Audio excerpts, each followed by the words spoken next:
2 сентябри соли 2022 агентии миллии иттилоотии Тоҷикистон ховар бо истинод ба хабаргузории ТАСС хабар дод ки мақомоти шаҳри Москав тасмим гирифтааст ки биноеро дар маркази шаҳр ба таври ройгон ба моликияти Федератсияи Русия диҳад, ки дар он ҷо маркази фарҳангӣ ва намояндагии Тоҷикистон таъсис дода мешавад.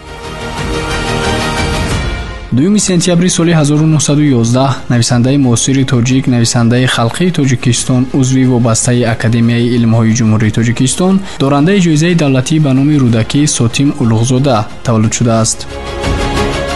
дар ҳамин рӯзи соли 1950 Малика Қаландарова, раққосаи нотакрор, чеҳраи дурахшони санъати тоҷик ба дунё омадааст ва ба ҳунари худ ном ва овози тоҷиконро ба ҷаҳон баровардааст. Малика аз овони ҷавонӣ ба санъати рақс дил баст. Соли 1965 нахуст дар дастаи ҳаваскорони захираҳои меҳнатӣ ҳунарнамоӣ кард.